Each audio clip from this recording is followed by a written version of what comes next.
NASA and space agencies around the world today is a large mass has broken off from the asteroid belt between Jupiter and Mars. Scientists say this is exceptional due to the size of the object at roughly 15 kilometers in diameter. While this poses no threat to Earth, it is being looked at as a 1 in 100 million year event, marking a scientific milestone. So, the scientific community at large is saying this might be something to start taking seriously. Yes, at least for now. The asteroid. Called 81 Boyega, named after the astronomer who first discovered it, right? Yes, Francis Boyega, a prominent Nigerian astronomer, first discovered this massive asteroid in 1981. 81 Boyega is still nearly 140 million miles away, but when it broke off from the asteroid belt, it started on a strange trajectory that, through different gravitational pulls, keeps moving it on and off a path that could lead right to us. But we shouldn't be building bunkers and buying up milk and bread just yet, correct? Right. Like I said, it's far away. Even if it kept on this track and came straight for us, and even if its speed of nearly 12 miles per second, it would take about 5 months to get to us. A lot could happen in that time, and at that distance. I'll take that as good news. You hear the news about Boyega? Unless it's John Boyega, I'm not sure I can handle it. Hate to break it to you, but it's about that asteroid. Oh, don't tell me it's getting closer. That's what NASA is saying. This Boyega asteroid is now what? 110 million miles away from Earth, and I guess this thing has it out for us. Still on the same track, heading right at this big blue mark.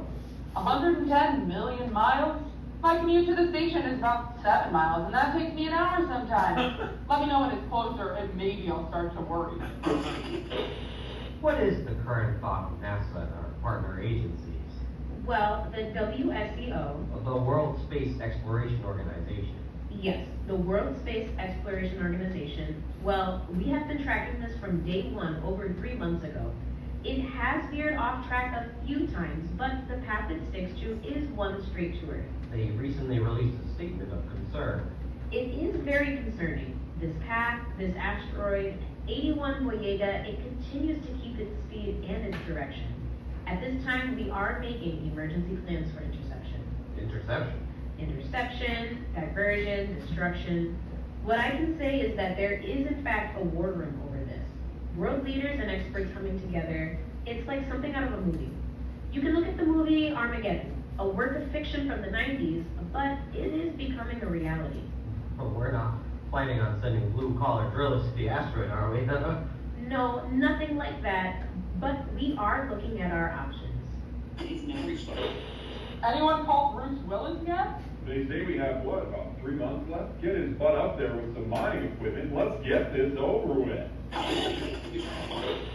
Today, the WSEO has set a new timeline. As the current data points show, impact with Earth is a mere 8 weeks away.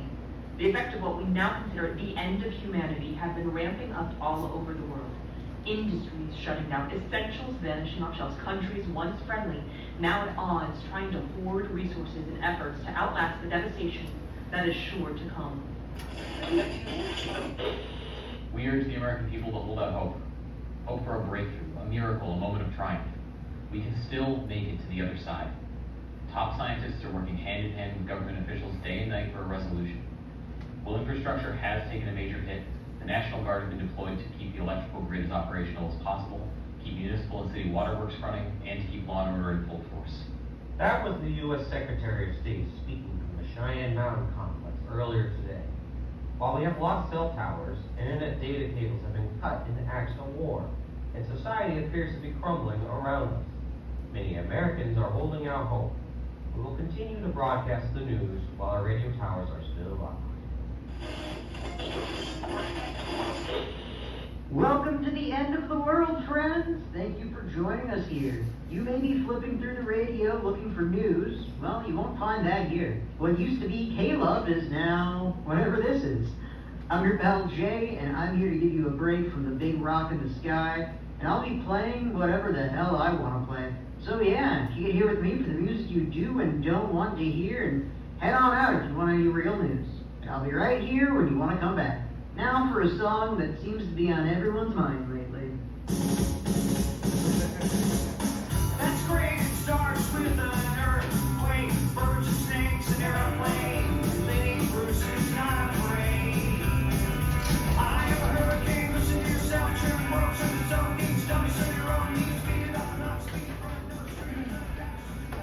Lucy.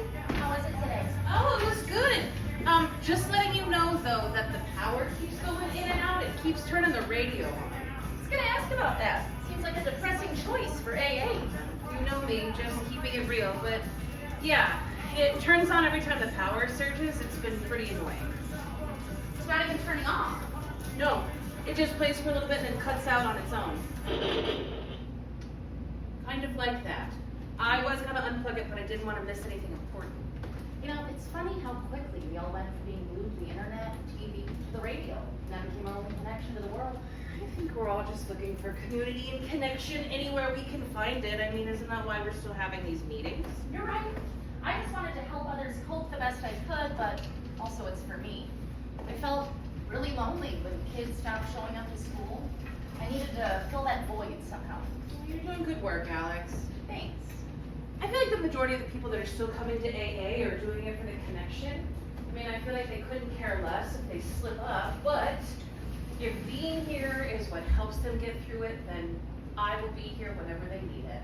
It's kind of comforting seeing people still out here trying to better themselves, despite it all. Aside from your meetings, how are you doing? As good as anybody can be. You know, you're always welcome to stay for the support group. I know, and I appreciate that, but you've been meeting with, what, the same 5 people for a couple months now?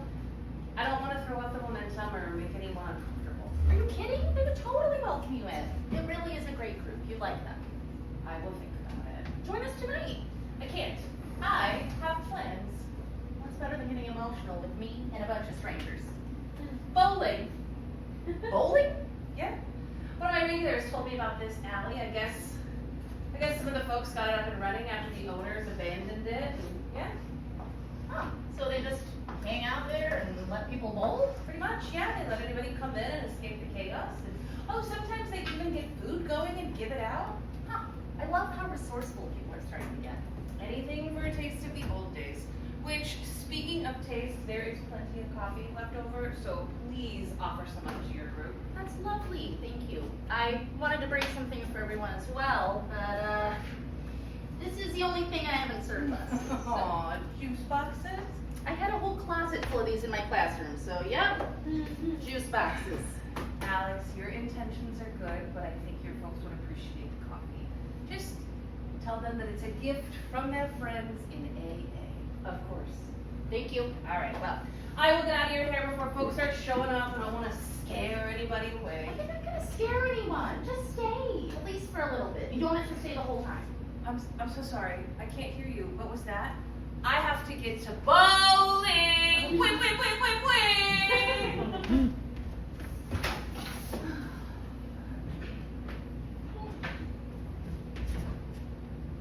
Am I the first one here? Looks like it. I'm making coffee. You want some? No. I feel like Dave always meets me here. Yeah.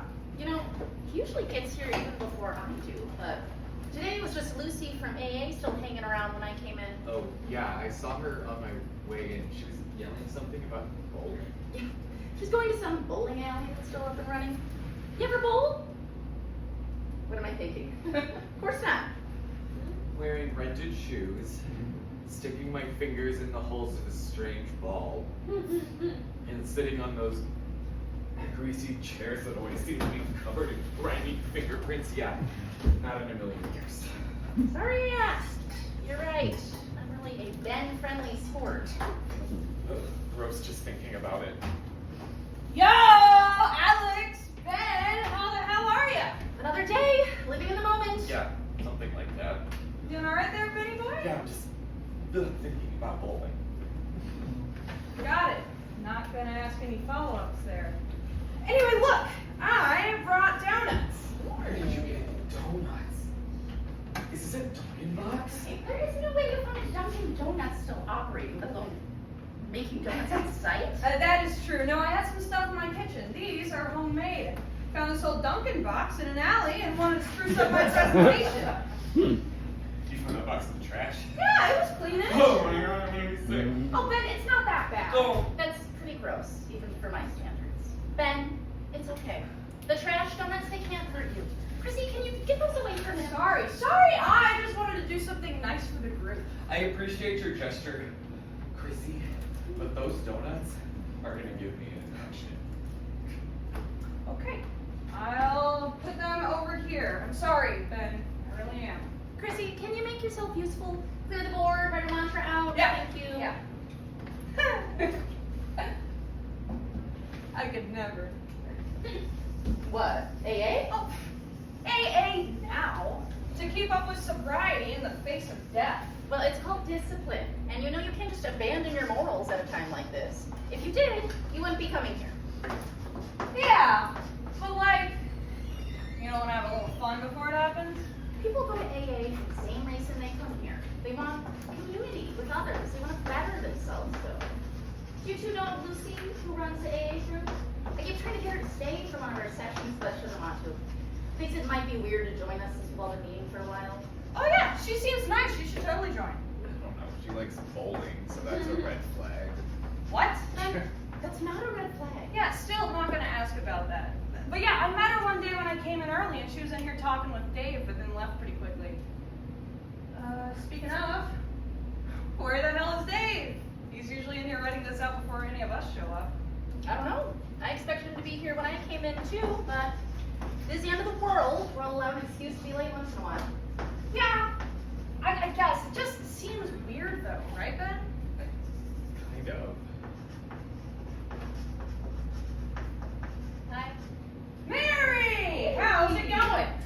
Fine. Just fine? Mary, Crissy made donuts. Ooh. Really? That is surprisingly nice of you. I haven't eaten all day, so. And put them in a box she found in the trash. I sat in the alley. It was next to the trash. Yeah. No thanks. That's gross, Chris. It's fine. They're fine. They're garbage, and no one wants one. Hey, more for me. How the hell did you manage to make donuts? Well, I found the ingredients in my kitchen and thought, why not? Everybody loves donuts. Well, it took me an hour to get out of bed today, another 2 to get dressed, and all afternoon pretty much to work up the energy to come here tonight, so. Well, Mary, I'm glad you're here. I don't care if you're being truly sincere or not. I can't stand how easy some of this is for you. Mary, I'm also glad you're here. I know it can be a daily struggle sometimes just to get out of bed and do anything, but your effort is appreciated. Thank you. I thought today would be better. You know, yesterday was a good day. I went outside, I went to the park. No idea what happened overnight, but I lost all motivation again. Well, I'm proud of you. Coffee? No, well, hold on. Is it trash coffee? No, it's a gift from AA. Then yes, please. You got it. Could you imagine still having the drive to go to AA? That's what I was saying. I'm envious of that. Everyone struggles with different things, Mary. You might be envious of their drive to go to AA, but I'm sure they're envious of those without addictions. You're right. I am comparing myself to others again. I shouldn't do that. Grace! Hey, Crissy! Juice boxes! Fuck yeah!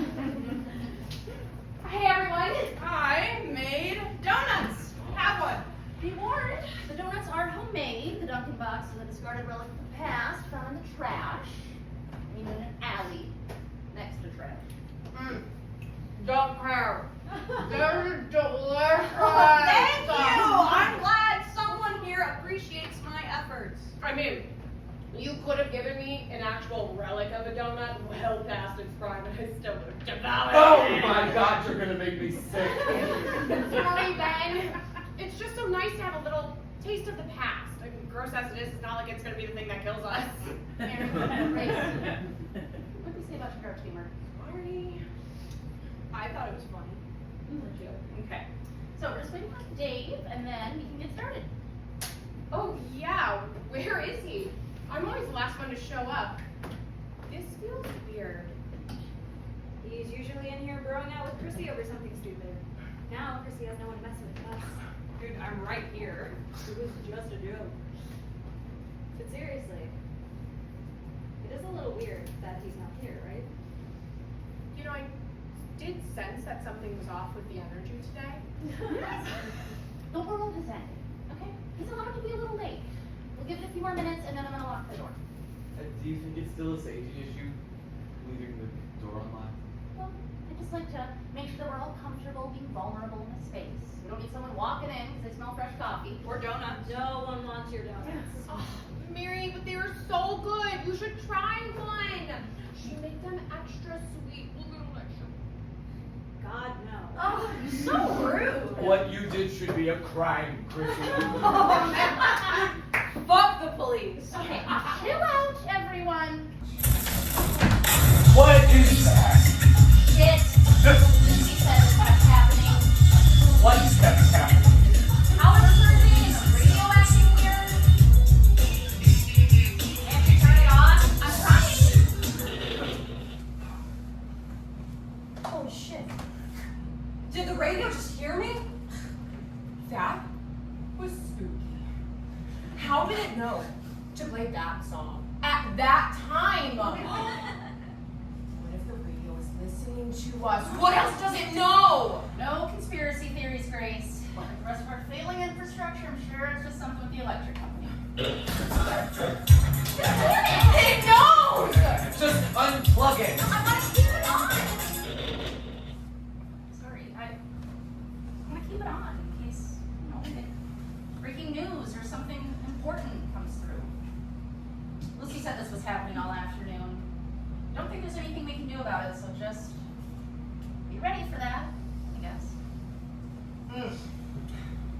What if the radio signal is coming in from another dimension? Like a different universe, and it's trying to tell us something. Grace, that's not it. I'm with Grace. Something strange is going on. First no Dave, then a magic radio. Okay, I'm not entertaining this. I'm gonna lock the door. Dave shows up late, he knows to knock. I wonder what it's like running a radio station. You know, like I feel like of all the jobs that still exist, that one sounds like an interesting one. Yeah, holding the power of communication at your fingertips, probably pretty important. Well, maybe if I had a job like that, you know, like an important one, I could get my shit together every day for a purpose. Do you think not having a purpose is what's keeping you down? Maybe, but maybe I just need to find something to do with the rest of my life. You just need to make your own purpose. Like today, my purpose was to make donuts. Right. Sometimes you just gotta make your own purpose. Okay, before we dive into that, let's all repeat our mantra all together. Today can still be the beginning of something, even if tomorrow is the end of everything. Okay, great. What are some things that we do each day to find purpose? Maybe Mary can use some suggestions? Well, I try to take in the beauty that's still around us each day. That could be your purpose. That's good, Grace. Because sooner or later, it will all be ash and dust, like us. Grace. Stop. I'm working on trying to control my anxiety and just kind of generally improve myself. Yes, and it's true, not just for Ben, but for all of us. Coming here each week, we're trying to better ourselves and work out our grief, no matter what the future brings. Okay, but, you know, I know that I want to improve. I know that I'm not happy, and I would love to be happy for however long we have left, but that doesn't get me out of bed, you know? I mean, coming here barely gets me out of the house. I don't think that lack of purpose is the issue. I think that my brain is just flooded with too many thoughts of what's to come. I get that. And sometimes it's hard not to think about the world coming to an end all the time. But I'm not just thinking about that all day. What are you thinking about? I don't know, you know, nothing, and then everything, and then nothing again. I think about what my life's been like to get me here, and, well, what if I made different choices? Would I be happier? Would I be worse off? Then I think, who cares? Doesn't matter. The world's about to end. I think it's a beautiful thought that there won't be a future. It's calming to know that whatever I do today won't really matter soon. But what if it us. What do you mean? I'm afraid of a future, but not one where we all die. What if we don't die? What if the asteroid avoids us? Or we stop it from hitting us, or it hits us but the damage isn't catastrophic or something. Wouldn't that be a good thing? No death, no destruction, maybe society could start back up again. Yeah, but that means that I have to go back to figuring out my life again, and I can't change the past now, so what is my future even gonna look like? You know, before all of this, I was always afraid of the future, terrified of the way my life was going because of my past choices. I mean, I'm 30. I was working 2 part-time jobs and living in a shitty studio. There's nothing wrong with that. I always told myself there was. I look at other people's lives. I mean, I've always been the worst at comparing myself to others, but friends of mine were getting married after graduating college, having kids by the time they were 25, buying houses. Everyone does life differently. There's no single right path to go down. I know that now, you know, and I actually started to believe that. I was able to ignore my brain when I started spiraling into this endless stream of regret, and we started working, you know. I started looking at the lives of my friends who were doing the same thing as me. You know, they didn't have kids or a house or anything, but they were happy. They knew what they wanted to do, and they were doing it. They didn't regret any of their past choices. I started to, you know, learn from them. And even if I wasn't always doing everything I always wanted to do, I could be happy and content, you know, with where I was. And then we found out the world was gonna end. And I felt great for a few days. I mean, like, any leftover fear I had was gone, and I could rest easy-ish, knowing that there was no future. But then something happened? Yeah, my stupid brain happened, you know? Like, I thought, well, you know, what if the world doesn't end? What if we all survive this? And now I have to figure out a new shitty job and a new shitty life. All the progress I made was out the window, and I keep trying to find that peace again. But now, I'm afraid of a future that exists, and I have no idea what that looks like for me. What the actual fuck? Radio, it knows! Okay, calm down, everyone. It's just... I'm telling you, this is some magical, supernatural radio we have.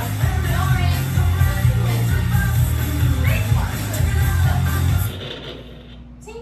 It's just a faulty electric. Mary, you were saying? That the future freaks you out? You don't like the song?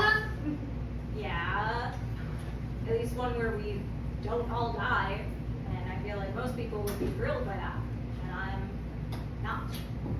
And I don't think you're alone in that thought. I mean, life has changed significantly for everyone. And as much as we may try, none of us are living life the way they used to. And if by some miracle the world doesn't end, you will not be the only one trying to rebuild. No one will know what to do. You could essentially start over. Things will be different for a while if we all survive this, and I think we'll all get a fresh start. A new lease on life. I guess so. Well, good news. That's super unlikely to happen, so it's basically a given that we're all gonna fucking die soon. Wait! Hurry! I mean, she's not wrong. That is kind of comforting, though. Okay, sure. You know, like if there is no future, then there's nothing to be afraid of. Maybe I just need to keep reminding myself of that. Well, there's still a possibility of a future, and you should probably be prepared for that, even if it is unlikely. Yeah, you know, I understand that. You know, everyone would be starting over, it wouldn't be that bad. But maybe for now, I don't have to be afraid. Like, it's not like I'm afraid of the world ending, so why avoid thinking about it? We're all gonna die soon. Yes! Keep telling yourself that. We're all gonna die soon. That should be our new mantra. Great, put it on the board. I want it. And draw one of those little like shrug smileys. No, that is not our new mantra. No. I kind of like Too, Ben. We're all going to die. We're all going and write it under our other one. Yeah! We're all going to die. We're all going to die. We're all going to die. Is everybody happy? Mary, you feeling better? Kind of, yeah. I can worry less about the future. You want to know why, Alex? Because we're all gonna die. Do you think that's gonna help you find more motivation each day? Maybe. Shit, I don't know, but I feel good now, and I'll just have to see what tomorrow brings. You know, I won't be afraid of tomorrow, and I'll just deal with it when it comes. Yeah, just take in one moment at a time, Mary. You got this. Thanks, Crissy. Taking things one moment at a time really helps me. I feel like these days can drag on forever, waiting for certain death. But if you look for the small moments of beauty, it helps. And what do you find that's beautiful? All the little things that make life seem normal. Normal as in, the world ending hasn't changed it. When we still get a warm, sunny day. Small kids playing at a park because they don't know what's going on. Trash donuts because you know someone made them by hand to brighten your day. They're not trash. Thank you. That helps me too. Finding things that are the same as they were before, untouched by the news. I feel like my anxiety keeps me in this mindset that things are normal. How so?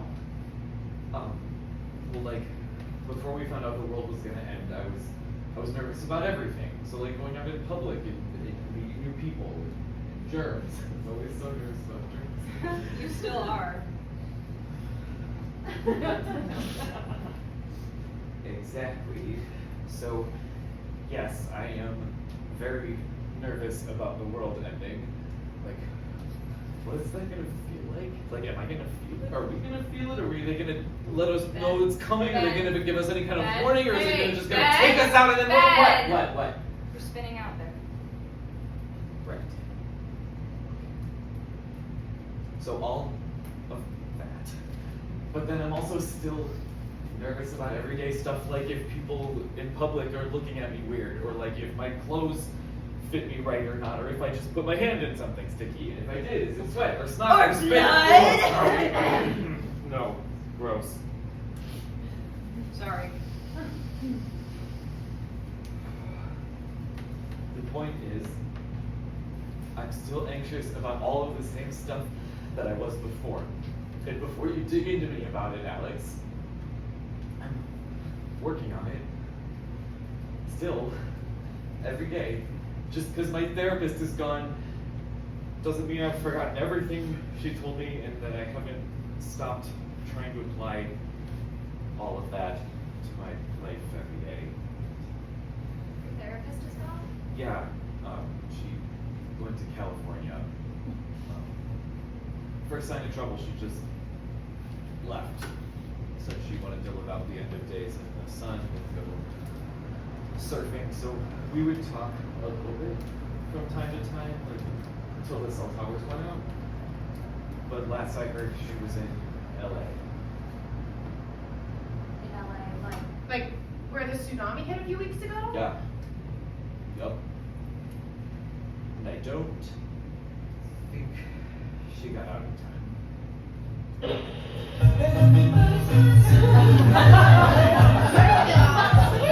Oh, come on now. Magical radio, that is a bit dark.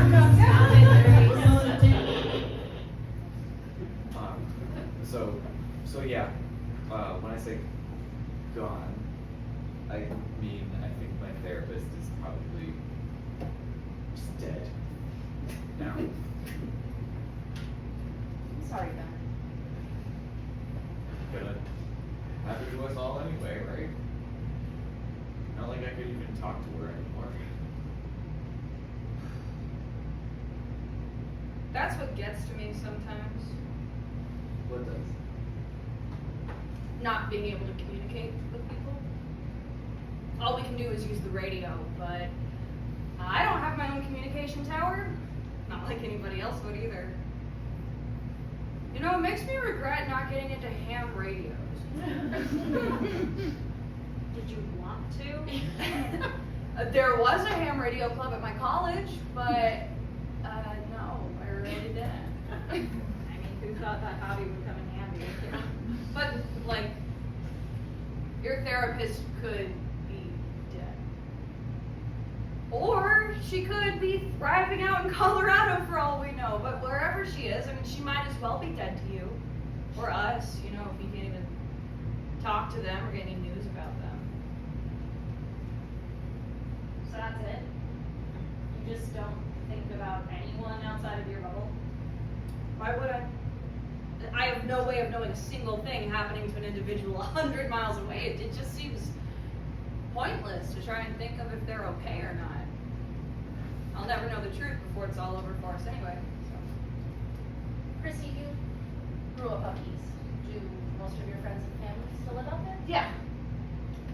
If they're still alive. Which I'll never know. Do you feel it? Like, do you feel that they're gone? What do you mean? Sometimes I feel it. Last week, I was out on a walk, and out of nowhere, I thought about my cousin. Her name was Haley, and we were really close as kids, but grew apart as we got older, just not being around each other as much. I honestly haven't even thought about her in the longest time, but she popped into my head. What do you think it meant?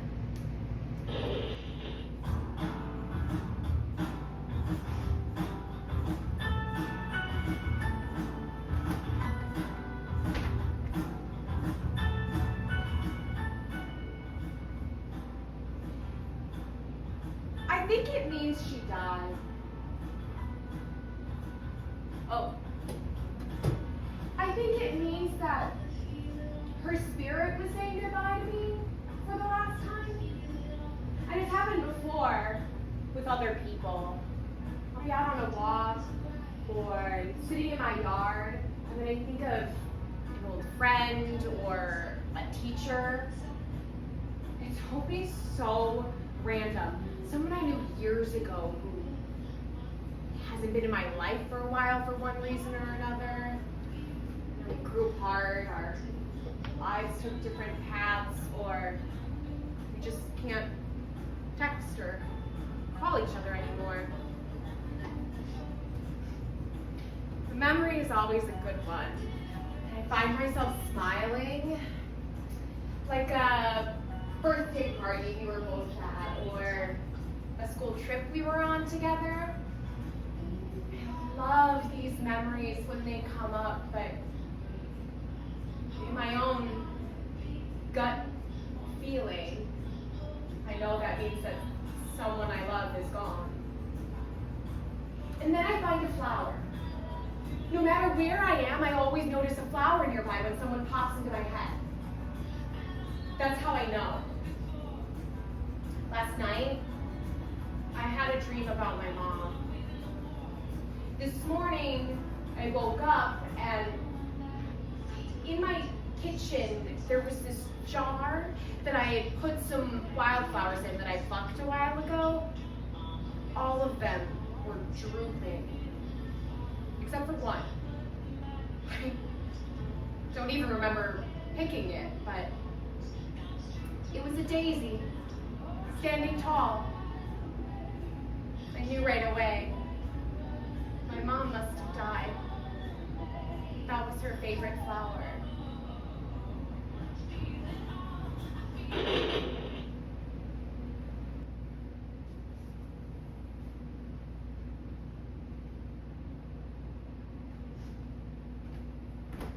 Grace, I'm so sorry. It's okay. I'm okay. It was a beautiful dream. I was a kid again, and my mom and I were playing in the backyard of the house that I grew up in. I know this whole end of the world thing was probably really hard for her, especially after we lost communication. But now she can move on and let go. I'm happy for her. That's a beautiful way to think about it, Grace. And I'm so sorry for your loss. For all of our losses. Whether we know they passed or just can't talk to them anymore. I know death has a different meaning for us now. It's around us more than ever before. We know what's coming for everyone soon. It can still be hard when we lose someone we love or care about or know. I think I felt it for my therapist a couple weeks ago. I don't know, I felt like something had happened, but I wasn't sure. But now you say it like that, and I think, no, yeah, I felt it. Sorry, but Thanks. I don't know if I've ever felt anything like that. I think when we lost communications, I just sort of wrote it off. You know, I just needed to cope somehow, and the best way to do that was to think they all died. Fucking dark, I know. Can't talk to them anymore, hear their voice. So, I'd rather think they all died than be going through the same stuff we are. It's hard for a lot of people when that happened. I mean, we all relied so heavily on cell towers and phone lines, and when those went out, we were cut off from basic communication to the world, outside of getting news from the radio.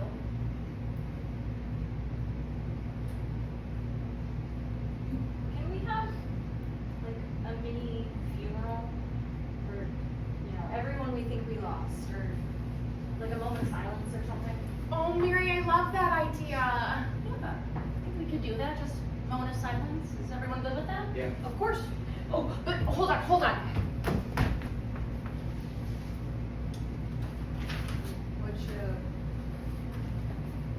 What you doing over there, Grace? Hang on a second.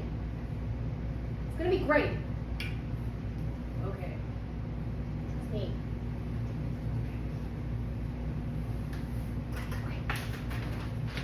Okay. This flower is for everyone that we've lost.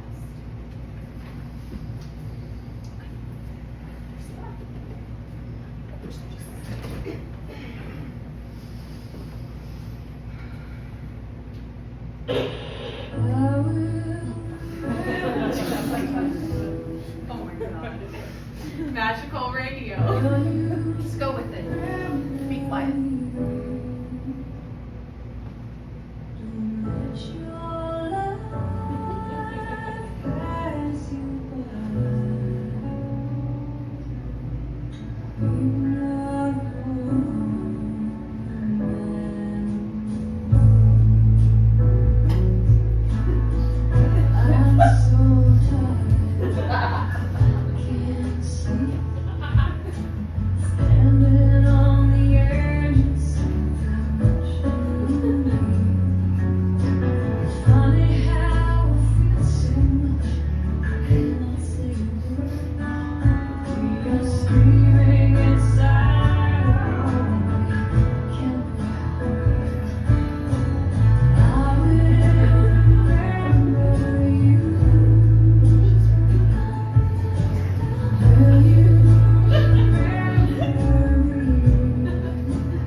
Oh, that's good. Are you okay? How is this still happening? So much longer than the other one. What are you doing?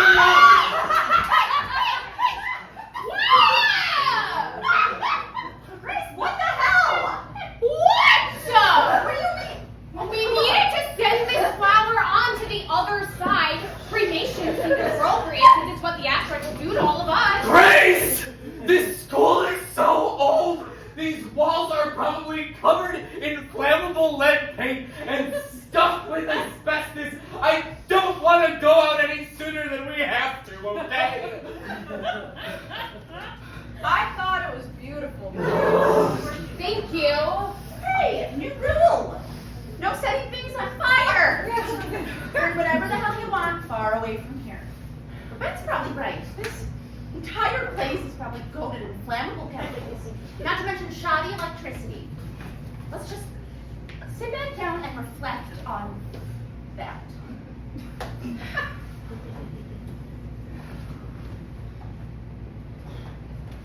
We just said goodbye to those that we no longer see or talk to. So let's reflect. Ben, yes, clean up this bit. Thank you.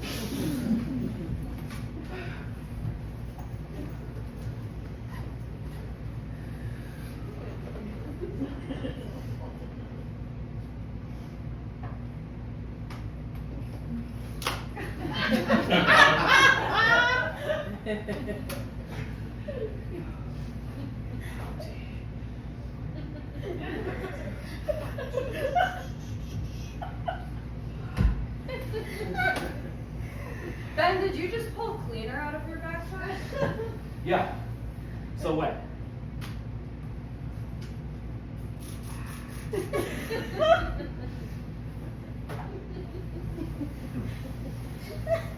Ben, do you always carry cleaner around with you? Maybe.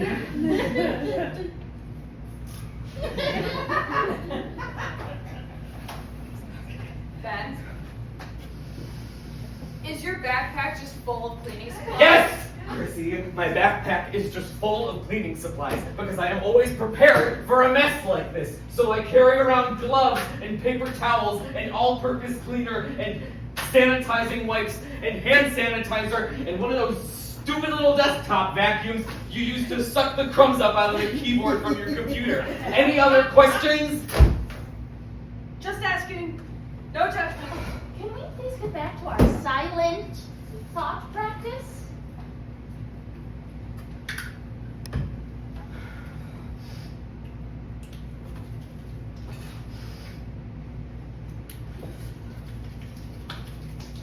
Okay, seriously, dude, no judgment. But come on, I thought you were working on Crissy, this. can you not? I am only bringing this up because I care about you, dude. Yeah. Weren't you making progress? Ben, you do not need to engage in this if you don't want to. I tried. Okay. I tried so hard. I swear, but everything I do falls apart after a day or two. Ben, it's okay. We can talk about it if you want to, but don't just do it because Crissy's an asshole sometimes. Hey! You're an asshole. A lot of the time. Oh, come on. Yeah, but like in a fun way. You're an asshole that I'm proud to call my friend. I don't even know how to respond to Can we this. do this, please? Ben, Yeah. It's just. We can talk about it. you said everything you try doesn't work. What if you try? Everything. Basically. But. Chrissy's right. I'm not getting better at controlling my anxiety or my obsessive need to clean everything around me. I tried all the self-pep talks and the journaling my thoughts thing and the deep breathing exercises. I tried to go one day just in my apartment without cleaning anything.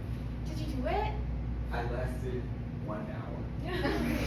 Oh. Yeah, I know, it's pathetic. It's not pathetic.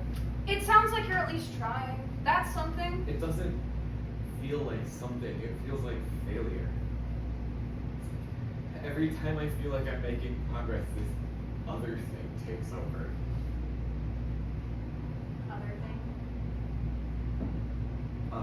it my anxiety demon. So like, I feel a panic attack coming up, and I know my anxiety demon is coming out. And what happens when your anxiety demon comes out?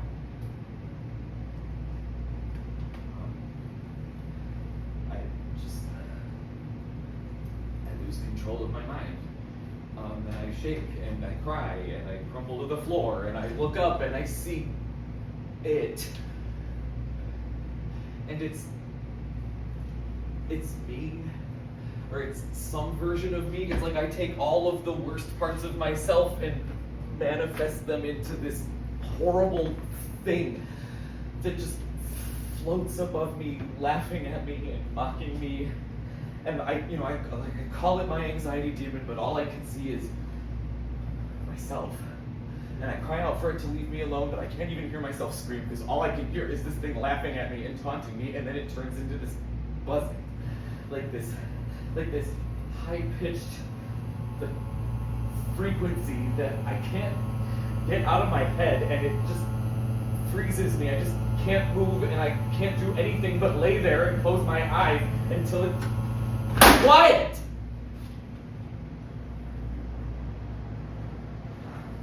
And then I open my eyes and I breathe, and the other version of me is gone, and it's just me, alone, sitting there wiping the snot and tears off of my face. So yeah, I know this panic attack is over, but it's not because I was able to do anything to stop it, because I just laid there and let it take control. So yes, it's gone for now, but all I can think about is how I'm just gonna sit there and suffer through it next time it happens. You feel trapped by your anxiety, but you're the one trapping yourself. That's what anxiety is, Ben. It's your own thoughts getting in the way. Yeah. I gave my anxiety demon a name. You gave it a name? You have an anxiety demon? Yeah, I had anxiety, or, well, still do. Ben, I can't know exactly what you're going through, but I used to have a lot of panic attacks too. I've seen the other version of myself mocking me while I turn into a puddle trying to hide from it and everything else. So you named your anxiety demon and it helped? Yeah. I named her Missy. Missy. So, Crissy with an N. Yeah. Listen, panic attacks take a lot of energy, so I wasn't flexing any creative muscles. How did naming it Crissy, or Missy. you're Crissy, how did naming it Missy help you? Well, it turned it into someone else. I couldn't fight off my anxiety when I was fighting myself. I needed to turn it into someone or something that wasn't me. Naming it Missy made it easier to shut it up. I could ignore her because who the fuck was Missy anyway? I didn't know her. I didn't invite her here. Okay, so the laughing and the mocking and the taunting, you just don't care what it thinks because you don't know it. Exactly. Yeah, when I saw it as myself laughing at me, I was hurt. I cared, but when it was Missy, fuck that guy. Yeah. Yeah. Yeah. Fuck Ken. I'm sorry, did you just say fuck? That sounds weird. Have we not heard Ben swear before?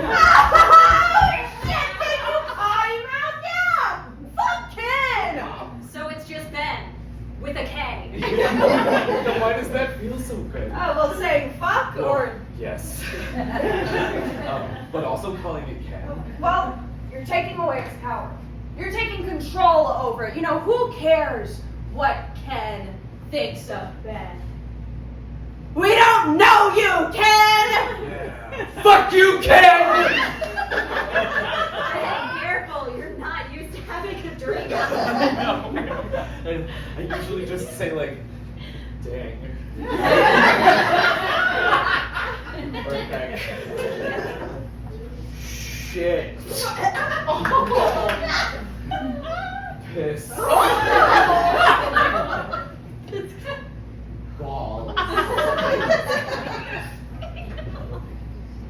cock and pussy.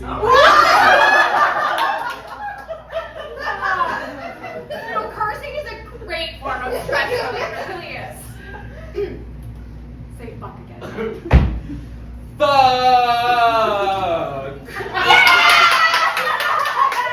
Let's give Ben more naughty words to say. Bitch. Titties. Grow up, asshole. Titties! Asshole! Cunt! No. Ben, do not say that word. Bastard! Bastard! That's a good one. You feeling better, Ben? Fuck! Yes! Hey, and now your anxiety demon has a name, so use that next time.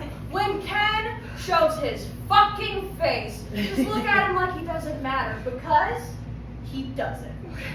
Yeah. And it's that easy? Well, no. But it gets easier. The more you see this thing as a different person from yourself, the easier it gets to actually take some control back. It took me a while, but I was able to see more and more each time I had a panic attack that this thing torturing me wasn't me. It became easier to ignore, and, well, that's how you take away its power. When it doesn't bother you, it dies. Okay. But I'm not cured yet, so... Fuck. And nothing's gonna cure you right away. When we deal with our minds, with mental health, it takes time. We all wish there was a magic cure, but every little thing we do, Like naming a demon Ken and telling it to fuck off. that pushes us closer to being better. And you may never be fully cured of your anxiety or depression. That's not how it works. But by bettering yourself and finding the right tools, you will live a much calmer life. We might not get to have an easy life, but the more we fight, the stronger we become.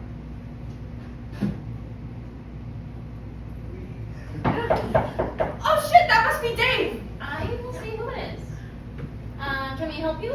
Hi, is this a support group for the end of the world? Yes, did you want to join? Yeah, I found your flyer but was unsure about coming. Sorry I'm late. No worries. Come on in. Thank you, I'm Ray. Nice to meet you, Ray. Please, have a seat. I'm Alex. I run the group. Hey, I'm Crissy. Mary. Ben. And I'm Grace. Welcome to our group. Thanks.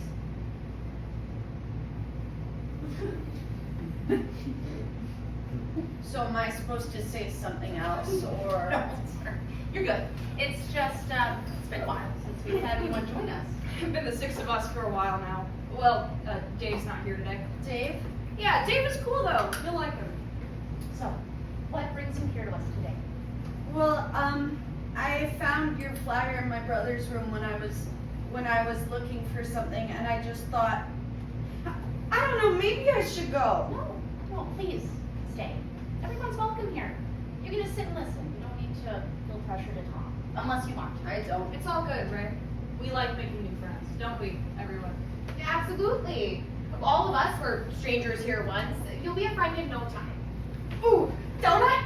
I made them myself. And before anybody else chimes in, yes, I found the Dunkin' Donuts box in an alley next to some trash, but it's totally clean, probably. No thanks. Ignore her. She's mostly harmless. I feel attacked. We were just talking about how we can't really stop or cure some of the things we deal with, like anxiety or depression. But as we grow, we find ways to work through it and become stronger. Crissy was actually just opening up a lot about the things that she used to deal with. Yeah, I was just telling Ben here, we all have our stuff, like anxiety demons, and they might never fully go away, but we can find ways to push them away. Anxiety demons? Yeah, it's the whole thing. Yeah. Fuck Ken. Ben, we get it. Ken is the name I gave my anxiety demon so I could tell him to fuck off. He just learned how to swear. I'm still getting used to it. Sorry, maybe I should go. I interrupted and you all seem to be in the middle of something. I shouldn't have come here. It's okay. We're glad you're here. I just... How about, right. DeMay, how about we switch it up? Let's have a lighter discussion. Just make sure that we're all comfortable with each other. Yeah, we haven't even introduced you to the group mantra yet. Today can still be the beginning of something, even if tomorrow is the end of everything. We're all going to die. Yep. Words of wisdom right there. That last part is not our mantra. It's actually earlier. Oh man. Today can still be the beginning of something, even if tomorrow is the end of everything. That is our mantra. We came up with it the first day we met. It's a little dark. Thank Grace for that contribution, but it's not as bad as we're all going to die. So. Yeah, we all, figured that we wanted to come here and work on ourselves, even though the world is ending. That's nice. Yeah, we thought so. But what if it's too late? Huh? What's too late? What if it's too late for something new to begin? What if the world ended already? But it didn't end. Maybe not for you. What are you talking about, Ray? No, it's a great mantra, just not for me. Well, we're all still here today, so we could be working on ourselves. But what if it's too late? Well, it's never too late. It is for me. I should go. Ray, you don't have to go. I don't know why I even came here. I think you came here for a reason. I can feel it. No, it was stupid. I don't know what I thought I would get out of this. Grace is right. She can sense these kinds of things. Ray, you came here for a reason. What was it? I just wanted to know more about his life or something. Whose life? I needed to see if I could find out why he did what he did. Why who did what? He could have gotten better, but clearly he didn't take your mantra. Who are you talking about? Dave! Dave? Dave was my brother. Dave was... What? What do you mean was? Dave is dead.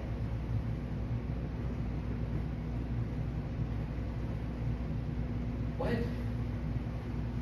He died 2 days ago. Dave's dead? Wait, you said he did something. Did he? No. He died of colon cancer. He what? Ray, I'm so sorry. I don't know what to say. We No, didn't know no, he no, was no, sick. no, it's a different Dave. It has to be. He was not sick. He was. Ray. Is that short for Rachel? Dave told me that he had a sister once. That's me.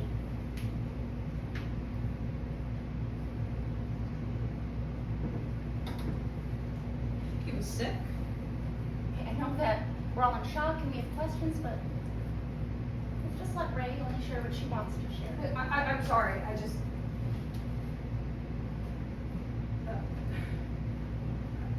I don't know what to say. Oh my God! Fucking nose! Ray, I'm sorry. What do you mean it knows? Every time that radio has turned on, it's been like it's listening to us, and it knows exactly what to play. The power surges and the radio turns on. It's not some deep conspiracy. Yeah, but that was pretty eerie. Magical radio knows all. You said he was sick this whole time? Crissy, just leave it for now. I just don't think Ray wants to get into it. No, it's fine. I'll tell you what happened. Maybe you can tell me what he was like here? Of course. Take your time and we'll answer any questions you have about Dave. Dave, my brother, had cancer. He never told us. He didn't want anyone to know. How long was he sick? We found out maybe 8 months ago, but it was pretty far along. He was getting different forms of chemo and radiation, but he stopped about 2 months ago. Stopped when we found out the world was ending? But I've seen hospitals continue to run. People are still getting treatment. Why did he stop? He wasn't selfish. He knew his outlook wasn't good. He knew we were all gonna die soon anyways. He knew his medicine might not be an endless resource. Not everyone was so focused on keeping dying people alive. No, but he could have kept getting treatment, right? He wanted to make sure others got it first. He saw how others got sick when they couldn't get their treatment, and he felt like he could manage the pain and discomfort. So he stopped going so someone else could go instead.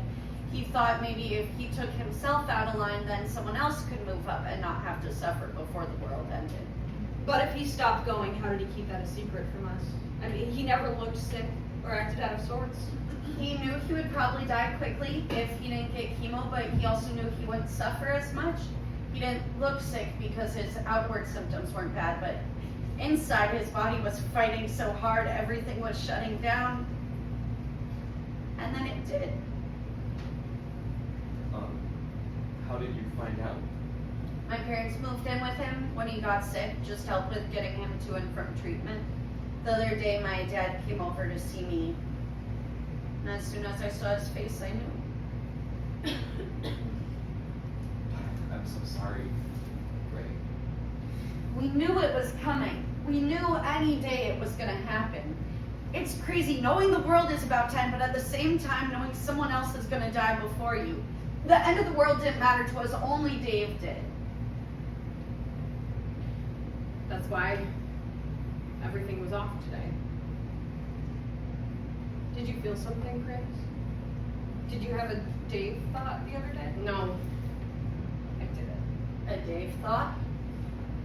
Grace told us that sometimes she thinks of someone, a friend, or a loved one who she hasn't seen in a while, and she sees it as a sign that they passed away. Yeah, but I didn't have one for Dave.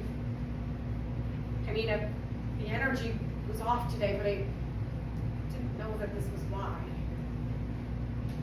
You said, you had those thoughts about people you hadn't seen or talked to in a while, so maybe it only works for people who aren't in your life right now?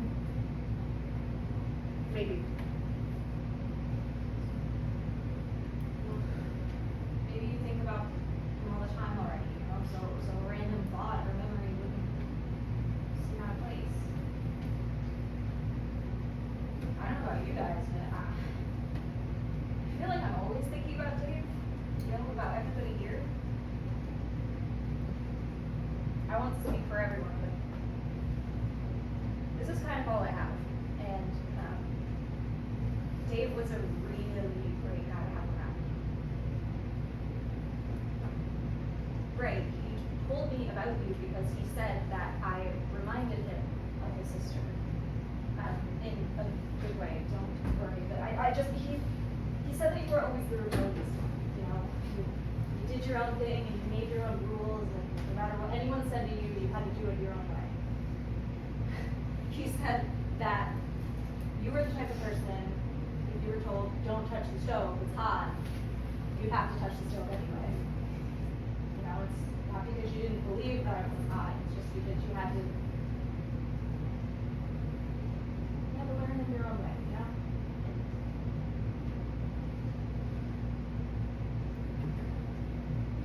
Great. He loved that about you.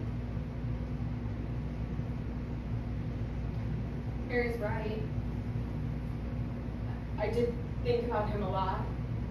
A random thought or memory wouldn't have felt out of place. What do you remember about him now? He was always so warm, welcoming. Like, he matched my energy every time I stepped into this classroom. Our first time meeting, all of us were pretty quiet. Even Crissy, which is strange to think about. I can have my moments. But our first time meeting, Dave was already in the room, and he greeted each of us with the biggest welcome. Like, we were old friends. I felt comfortable right away. Even after that, he was always doing something. to make us feel special. And he always knew what we needed. One week, he brought me a sunflower because he said he noticed all the sunflowers on my dress the week before. He cared about all of us. Fuck the flowers! That was it! Sorry, what? About the flowers? I always found a flower anytime I had that thought, that feeling that someone had passed. I didn't even realize that I was having the same experience with Dave being on my mind, but I was on a walk the other day and I passed by this house that had these huge sunflowers in their yard, like 6 or 7 feet tall each. Was it 2 days ago?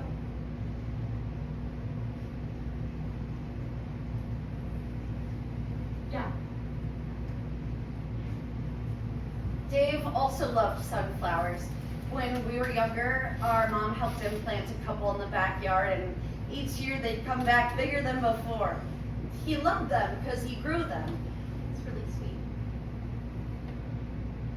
Dave always wanted to talk to me after our proofs. I always left anxious. Not that this makes me anxious, but leaving does, because then I'm on my own again for a week. So he would give me little pep talks, and he would come up with like some random thing to look forward to over the next week, so I could focus on that instead. So he'd say, there's going to be a full moon on Sunday, so get excited about that, or it looks like it's going to rain soon, so it'll be a perfect day to stay inside and read a book. That'll be fun. Just, if anything that was coming up before class that I could focus on so I'd be distracted, and the next thing I knew, we'd all be back here meeting again. When we were younger, anytime I was too anxious or excited about something coming up, like Christmas or family vacation or something like that, Dave would tell me about all the little things we got to do before then so I could focus on something a day away instead of a week or weeks away. It made the time fly by and taught me to get excited about little things. I'd always find it funny the different things he'd come up with, like tomorrow being pizza day at school or a cartoon I liked coming out with new episodes. He'd get me so excited for anything he could just because he knew it'd make time pass quickly.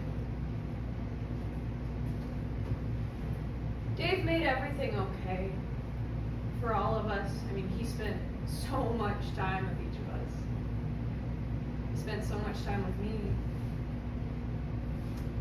The only reason I'm a loud asshole sometimes is because I'm not always being upfront with what's going on in my head. Dave saw through that. He embraced it, but he could also tell when I needed more time to talk, or that park out behind the school. We would always sit out there, sometimes for hours after these sessions, just talking, working through things. How do you think I knew to call my anxiety demon Missy? That was Dave. Focusing on things one day at a time. Dave, coping with these lost connections. We were working on it. Dave would have set that paper flower on fire too, Grace. I know we would have. Dave was just something else. He was. Who knows how close we'd all be now, or if we'd even still be meeting if it wasn't for Dave. Making us all feel like good friends, like family. You had an awesome brother, Ray. I hope that's what you needed to hear. Are you okay, Ray? Just let it out. It's okay. It's just none of what you're saying is surprising to me. Dave was always such a good brother. He was always looking out for others, always wanting to be the helper, always putting complete strangers before himself, but I could have been a better sister. Don't think like that. I'm sure he loved you. He did, I know. But I wasn't there for him. I had every chance to be there for him, and I wasn't. What do you mean? Dave and I have lived in this same area for a decade, a short drive apart. We'd get together a few times a year outside of full-on family events, but it was always him reaching out to me. I never reached out to him. Not that I didn't want to, I was just too focused on doing my own thing, and he saw that. He wanted to be closer, but he also wanted me to be me, and there was no way he was gonna force that on me. That shouldn't make you feel like a bad sister.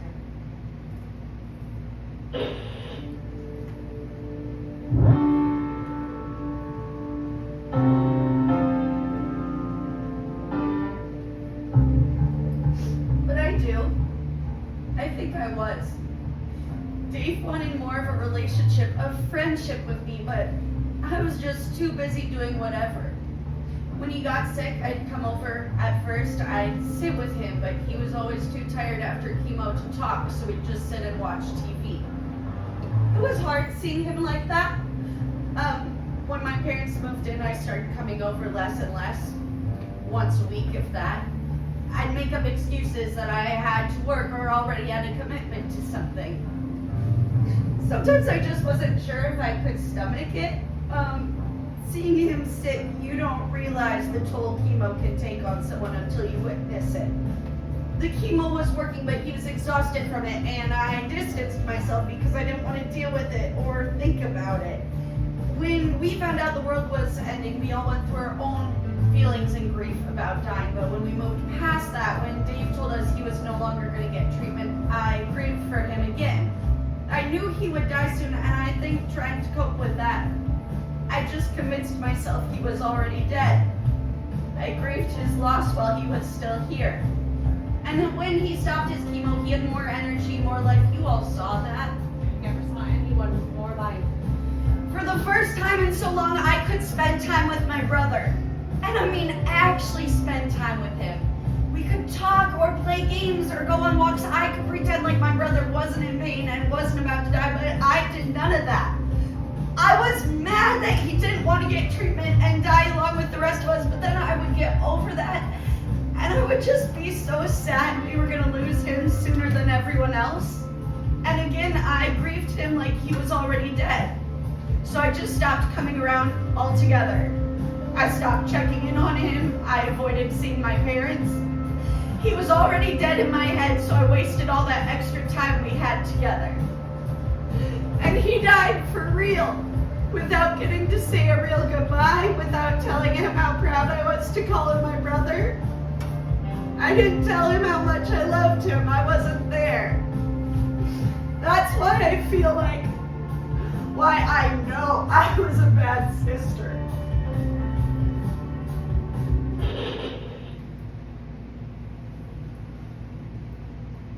What you went through, Ray, none of us can begin to imagine that. It seems to be so hard for you. It's okay. Grief is different for everyone. You can't blame yourself for trying to cope with so much. All we have to worry about is the world ending, you know? And you had to watch your brother die before the world could end. We all love Dave. It's clear you do too. You know, you did what you had to do to cope and to understand all the shit going down. There's no right way to grieve or deal with death. You did what made sense to you, and I know you want to take back how you acted, but you did what you needed to do. I just wish we had more time. I wouldn't waste it.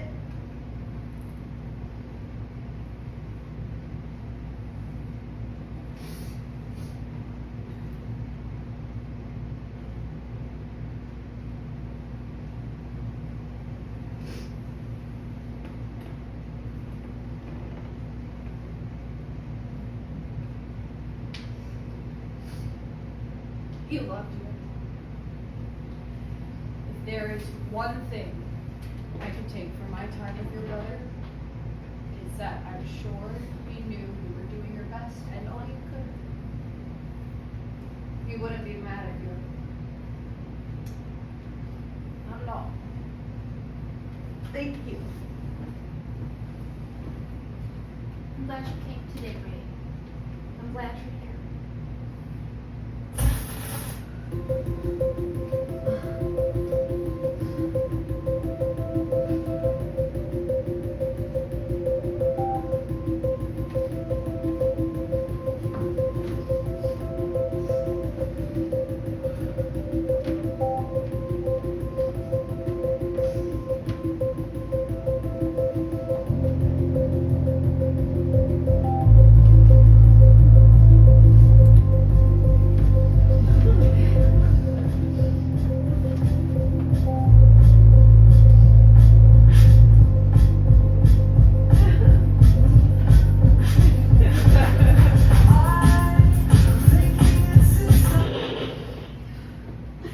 Okay, not to make things weirder, but that was one of his favorite songs.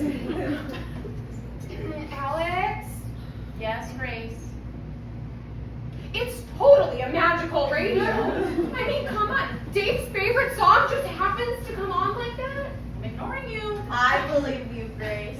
Thank you. How did Dave feel about NWA or the Electric Boogaloo? What? I think this might be a good place to end our session today. If anyone else wants to say anything, or if you just want to hang out, talk over things. Hey Alex, are you in here? Lucy? Yeah, just a sec. Come on in. What's going on, Lucy? Hey Alex, I am so sorry to interrupt. You finally decided to join us. No, Alex, it's about Dave. Lucy. No.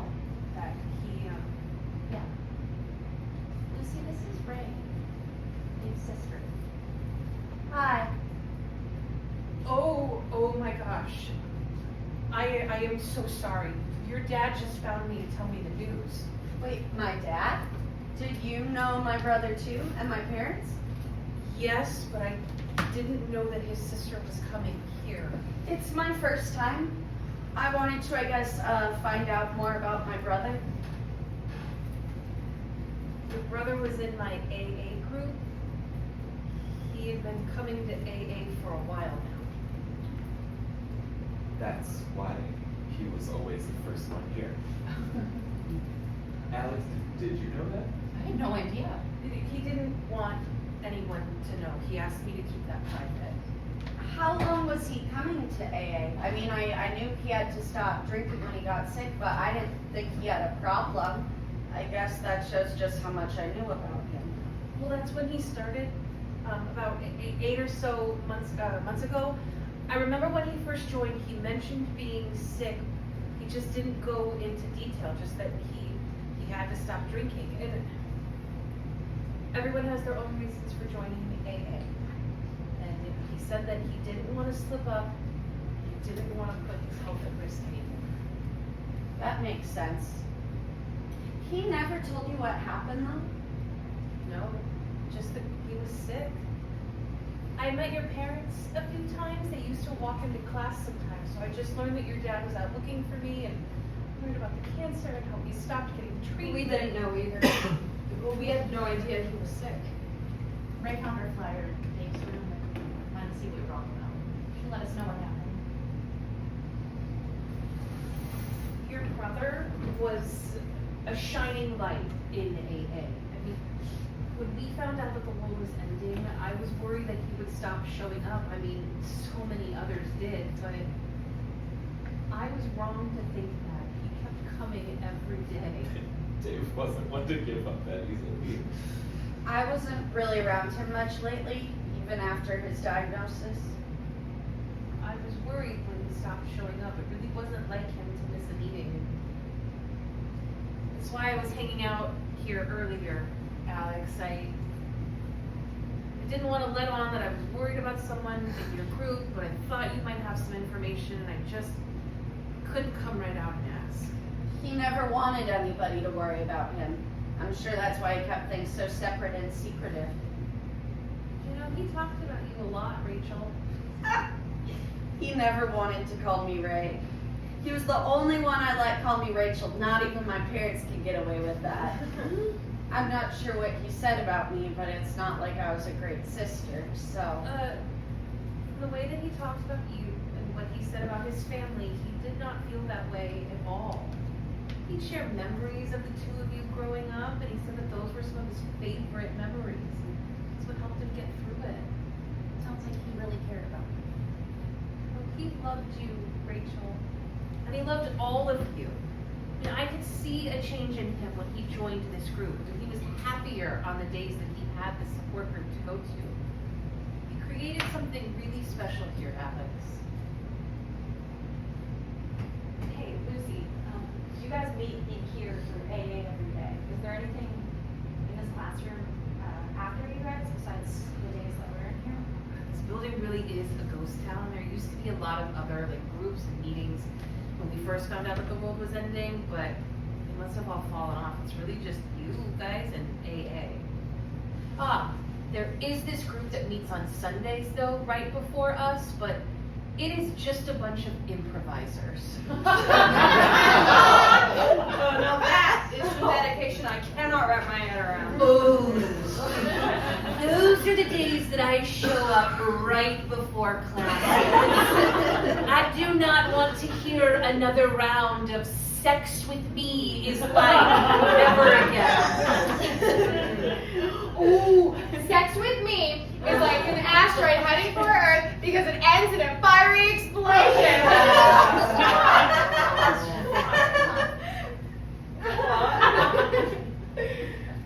Mary, you were asking about something? Yeah, no, I was just thinking, you know, what if we met more often? Coming here means a lot to me, and I don't have a lot else going on right now. And Alex, the days I come here really are easier to handle, even when it's hard to get out of bed. I think we can do that if everyone else wants to. I'm down for that. That would be nice. Of course, I'll be here. Absolutely.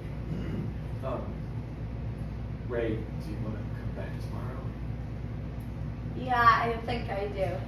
Then it's settled. 7:30, right here, every day. Until we die. That's right. Until we die. Lucy, you want to join us? I just might have to do that. Oh, hell yeah, Lucy! Fuck yeah! Yeah, Ben just learned how to swear. Oh, okay. Good for you, We are getting word that U.S. government officials have an announcement in their efforts to intercept and divert the 81 Boyega asteroid. We are working on getting a patch into their radio broadcast to share with you now. Shit, what do we think that could be? Sounds like it could be good news, maybe. I'm nervous. It's okay, everyone. We're all here together. I love this song. Oh, I would break this damn radio. Is this Ocean City soundtrack? Why is he so sad?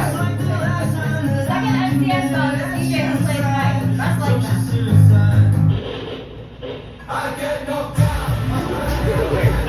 This is stressing me out. Oh my god, I love this song too! I really am gonna break this damn radio. Hey, wait, hold on. We are patched in and will now switch to the audio from the Cheyenne Mountain Complex. Thank you to the media and radio stations relaying this message. Today, the WSEO has released new data. This data corrects previous calculations on the speed and position of 81 Boyega. To keep this announcement brief, 81 Boyega has been found to be much closer to our planet than previously recorded and at a higher rate of speed. It is still on a direct path towards us, and impact with Earth is now days away.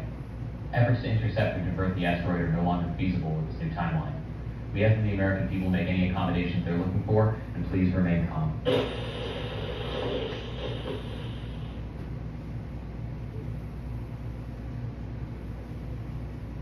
What the fuck? Holy shit. We're all gonna die. Fuck. That is not the news that I wanted to hear from the magical radio. It's not the worst news. What do you mean? I mean, we all knew this was coming, right? Like, we've just been sitting here waiting for the world to end, knowing it was coming. When I found out my brother was dying. For months, it was torture. I grieved for him. I knew the outcome, and I knew there was nothing anybody could do about it. That was painful. Don't get me wrong, it didn't make it easy when he died, but there was relief. For me, my family, for him. He didn't have to suffer anymore. It was sad, but it was inevitable, and we could lay him to rest. Kind of like the world ending. It's sad. It does not sound like it will be a pleasant experience for anyone, but now we don't have to wait much longer. The unknown is known. And this time I'm not going to waste it. I'm going to be right here with all of you. That's beautiful, Ray. We're all gonna die. I agree with Rachel. Jesus, that's a little dark, Alan. Let's go with it. It's our new class mantra. And it's true, so why fight it? So, what do we do?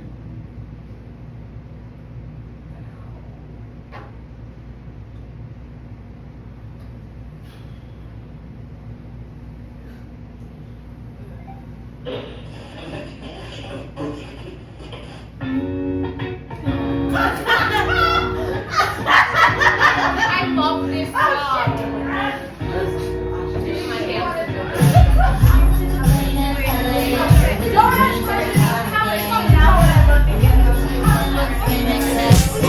Am I gonna fit in? Jumped in the cab, here I am for the first time. Look to my right and I see the Hollywood sign. This is all so crazy.